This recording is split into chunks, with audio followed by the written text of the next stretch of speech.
거미, 진해, 곤충 등의 절적 동물들을 무서워하는 것은 어쩌면 인간 특유의 습성 같기도 합니다. 아마 진화에 따라 갖춰진 본능이 아닐까요? 실제로 벌이나 전갈은 가까이 가지 않는 것이 좋습니다.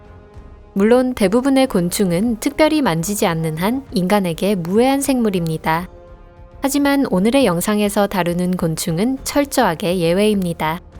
지금부터 소개하는 벌레를 보신다면 곤충 공포증이 없던 사람이라도 공포심이 생길 수 있으니 주의하세요. 토픽에 오신 것을 환영합니다.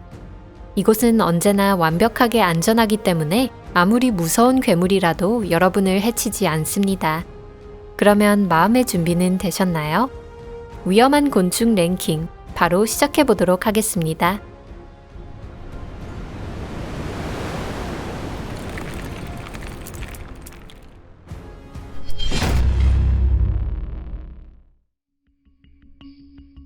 아프리카 군대 개미. 랭킹의 첫 번째를 장식하는 것은 아프리카의 군대 개미입니다. 다른 무리들과는 달리 둥지를 틀지 않고 늘 떠돌아다니며 생활하기 때문에 이런 이름이 붙여졌습니다. 하지만 그들의 여행은 고독하지 않습니다. 이동 시에는 커뮤니티 전체, 그러니까 최대한 200만 마리의 개미가 행동을 함께합니다. 오로지 본능만을 따라 움직이는 거대한 몬스터 군대가 자신을 향해 행진하는 모습을 한번 상상해보세요. 공포스럽기 그지없는 모습입니다. 그나마의 유일한 구원은 이 군대 개미의 크기가 어쨌든 개미 크기라는 점입니다. 군대 개미에는 여러 종류가 있는데 그 모두가 동물이나 인간에게 매우 위험한 존재입니다. 그 중에서도 현지인이 가장 두려워하는 것은 바로 시아후라고 불리는 장님개미입니다. 말의 시신을 불과 몇 시간 만에 뼈만 남기고 갉아먹을 수 있다고 합니다. 만일 누군가가 장님개미의 진로에 발을 들여놓는다면 그저 무사하길 기도하는 수밖에 없습니다. 다행히도 군대개미가 주된 먹이로 삼고 있는 것은 무척추 동물로 대형 포유류는 이들에게 그다지 반가운 존재가 아닙니다. 오랜 시간 몸부림을 치면 그것만으로 대열의 반이 짓밟혀버리기 때문입니다. 그렇더라도 만약 장님개미의 줄을 본다면 주저없이 길을 양보해주는 것이 제일입니다. 이렇게 하면 쓸데없이 신경을 소모할 필요도 없고 불필요한 약값도 절약할 수 있습니다. 쥐벼룩. 아주 작은 벌레가 문명 자체를 존망의 위기로 몰아넣는 일이 실제로 있을 수 있을까요? 만일 그것이 쥐벼룩이라면 답은 예스입니다. 중세 유럽에서 발생한 패스트는 많은 사람들의 생각과는 달리 비위생적인 환경이 원인이 아니었습니다. 동방이나 비잔틴 제국 등 수도나 위생 환경이 훨씬 좋은 지역에서조차 여러 도시가 똑같이 소멸되었습니다.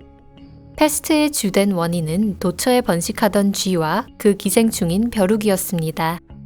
병원체는 패스트균이라는 세균으로 이 세균의 천연 저장고가 되어주던 것이 바로 다양한 쥐과의 동물이었습니다. 벼룩은 쥐에게 얻은 병원균을 갖고 다음 피해자에게 전염시킵니다. 작고 눈에 띄지 않는 데다 가볍게 뛸 수 있기 때문에 엄청난 감염력을 갖게 되었고 이로 인해 많은 사람들이 죽음을 피할 수 없었습니다. 깜짝 놀라서 기르고 계신 개나 고양이 곁으로 달려가셨다면 안심하셔도 좋습니다. 패스트를 매개할 수 있는 것은 쥐벼룩뿐이며 다행히도 이 벼룩은 애완동물이나 인간에게는 기생하지 않습니다. 물리수는 있어도 기생하지는 않습니다. 만일 그렇지 않았다면 패스트와 8세기 전에 기승을 부렸던 유스티아누스 역병은 역사상 남은 사건이 아니라 수천 년 동안 수없이 반복되는 진정한 자연재해가 되었을 것입니다. 참고로 패스트는 현재도 완전하게 사라진 것은 아닙니다. 더운 나라에서는 매년 패스트가 돌기 때문에 쥐는 섣불리 만지지 않는 것이 좋습니다. 스팅잉 로즈모스. 나방은 우리 모두가 알고 있습니다. 이 작은 곤충들은 마치 무엇에 홀린 것처럼 불이나 전구 주위를 날아다닙니다. 과학자들에 의하면 나방은 달이나 별의 불빛에 의지하여 방향을 인식하는 생물로 단지 그 습성에 따라서 행동하고 있을 뿐이라고 합니다. 야생에서는 전구나 촛불이 존재하지 않기 때문에 이들은 이런 인공적인 빛을 밤에 빛나는 밝은 천체로 착각하게 됩니다. 이 나방도 우리에게 위험한 존재가 될 수 있을까요? 아마 성충이라면 그런 일은 없을 것입니다. 하지만 어떤 유충은 매우 위험합니다. 그중 하나가 바로 북미에 서식하는 스팅잉 로즈모스라는 이름을 가진 애벌레입니다. 이 벌레는 독을 포함한 방대한 수의 가시를 몸에 품고 있습니다. 유충을 먹이로 삼는 포식동물에게는 상당히 위험합니다. 인간에게 심각한 피해를 주지는 않지만 가시가 박히게 되면 지옥 같은 아픔을 겪게 됩니다.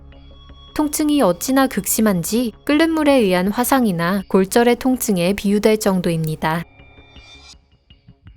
이오나방 애벌레. 다음으로 소개해드릴 것은 절대로 만지면 안 되는 이오나방입니다. 단풍나무나 참나무, 펜실베니아 벚꽃 등 북반구에 널리 분포되어 있는 수목에서 서식하며 그 잎을 먹고 자랍니다. 만약 캐나다나 미국의 숲이나 공원을 산책할 때 이 나무 그늘에서 쉬게 되신다면 꼭 주의하세요. 독침으로 가득한 이 녹색 생물이 여러분의 목덜미에 떨어진다면 참사가 일어날 테니 말입니다.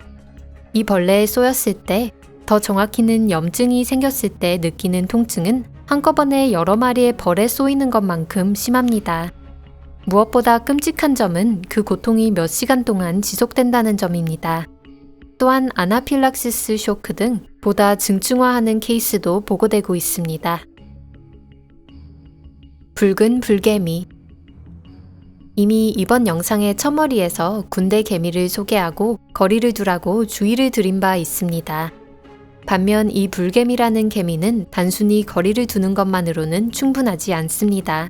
만약 그들 무리를 발견했다면 그냥 그곳에서 쏜살같이 도망치는 것이 가장 좋습니다. 개미는 남미에서 미국으로 우연히 반입되어 그곳에서 경이로운 속도로 번식했습니다. 인정사정 봐주지 않는 잔혹한 포식자이며 파리나 거미, 딱정벌레 등 다른 절족동물이나 곤충에게도 매우 위험한 존재입니다. 개미 출현 후 절족동물 고유종이 멸종 위기에 처한 경우도 있습니다. 게다가 이 개미는 토끼 등 자신보다 상위 동물을 습격하기도 합니다. 때로는 인간조차도 말이죠. 불개미의 공격은 여러분들을 간단히 죽일 수도 있습니다. 하지만 그 전까지 고통이 이어집니다.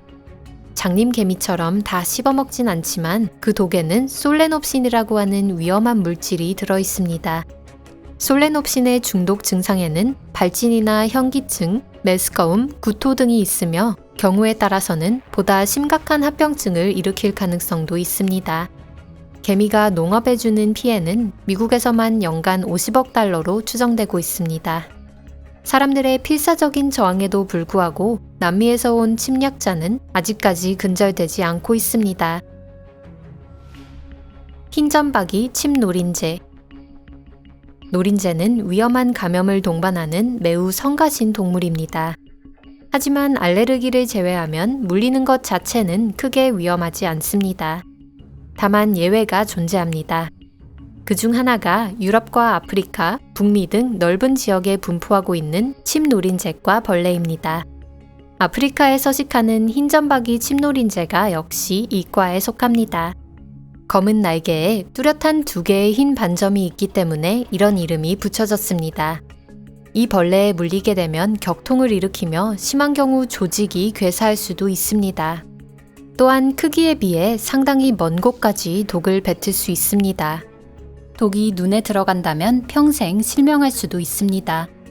이 벌레 역시 인간이 그들의 주 먹이가 아니라는 사실에 감사할 뿐입니다. 위험한 곤충의 세계를 돌아보는 오늘 영상은 여기까지입니다.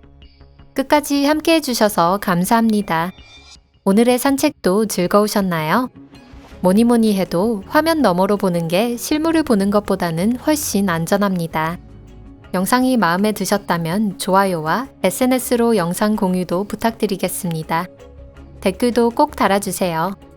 그리고 다음 영상을 놓치지 않도록 채널 구독도 눌러주시면 감사하겠습니다.